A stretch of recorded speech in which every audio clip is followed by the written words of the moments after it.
السلام علیکم میرے پیارے دوستو، میرا نام AQ ہے اور آج جو میں واقعہ بیان کرنے جا رہی ہوں وہ ہے شہزادے کی بد کلامی پر مرشد کی دعا۔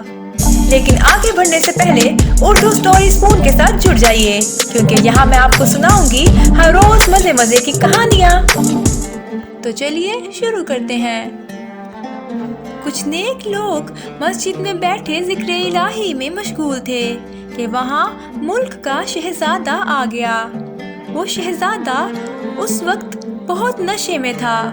اس نے آتے ہی ان نیک لوگوں کو گالیاں دینا شروع کر دی۔ جب وہ شہزادہ وہاں سے چلا گیا تو ان میں سے ایک شخص نے اپنے مرشد سے کہا، یہ بد کردار اس قابل ہے کہ اس کے حق میں بد دعا کی جائے۔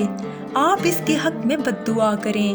اس نے جس طرح ہماری اور اللہ کے گھر کی توہین کی ہے، اللہ جانے اور کتنے لوگوں کو یوں ہی تنگ کرتا ہوگا۔ مرشد نے جب مرید کی بات سنی تو اپنے ہاتھ دعا کے لیے اٹھائے اور کہا، الہی یہ شہزادہ بہت اچھا ہے، اسے ہمیشہ خوش و خرم رکھنا۔ مرشد کی دعا سن کر مرید حیران ہو گیا اور اس نے مرشد سے کہا، حضرت یہ کتنی عجیب بات ہے کہ آپ ایک فاسق و فاجر کے حق میں دعا کرتے ہیں کہ اللہ تعالیٰ اسے ہمیشہ خوش و خرم رکھے۔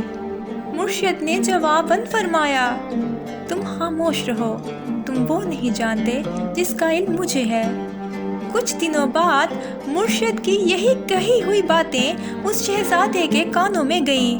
شہزادے نے اسی وقت شراب نوشی اور دیگر تمام برائیوں سے توبہ کر لی اور اپنے ایک خاص قاصد کے ذریعے مرشد کو پیغام بھیجا کہ اگر آپ میرے پاس آئیں گے تو یہ میری خوش نصیبی ہوگی۔ مرشد نے شہزادے کی دعوت قبول کر لی اور شہزادے کو زندگی گزارنے کے بہترین اصولوں سے آگاہ کیا اور کہا اس سے قبل وہ جو زندگی گزار رہا تھا وہ اسے ہلاکت میں مبتلا کرنے والی تھی۔ شہزادے نے ان کی نصیحت کو قبول کیا اور اپنے تمام آلات موسیقی اور شراب کے جام توڑوا دیے اور نیک لوگوں کی صحبت اور طریقہ اختیار کر لیا۔ اب اس کا تمام وقت عبادت الہی میں بسر ہوتا تھا اور اس کا اپنی گزشتہ زندگی سے کوئی واسطہ نہ تھا۔ ایک وقت تھا کہ وہ اپنے باپ کی نصیحت کو بھی قبول نہ کرتا تھا اور اب ہر وقت مسجد میں بیٹھا عبادت الہی میں مشغول رہتا تھا۔ سچ تو یہی ہے کہ اپنے بہترین اخلاق کے ذریعے متاثر کیا جا سکتا ہے اور سخت بات کا اتنا اثر نہیں ہوتا جتنا کہ نرم بات کا ہوتا ہے۔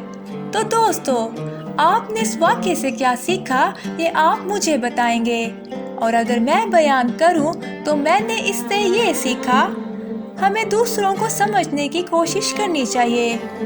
ہمیں کسی کو بھی برا بھلا کہنے سے پہلے یہ سوچنا چاہیے کہ آخر ایسی کیا وجہ ہے جس کی وجہ سے وہ بد کلام یا برا بن گیا ہے۔ ہمیں اس کے ساتھ خوش اخلاقی کا مظاہرہ کرنا چاہیے۔ ہو سکتا ہے ہم میں سے کسی کا اچھا رویہ اس کا کردار بدل دے۔ کسی کو متاثر کرنا ہو تو بہترین اخلاق سے کرو۔ اسلام بھی اخلاق کی طاقت سے پھیلا، نہ کہ تلوار کے زور پر۔ تو میرے پیارے دوستو، ملتے ہیں کل اگلی کہانی کے ساتھ۔ تب تک اپنا خیال رکھیے گا۔ اللہ حافظ۔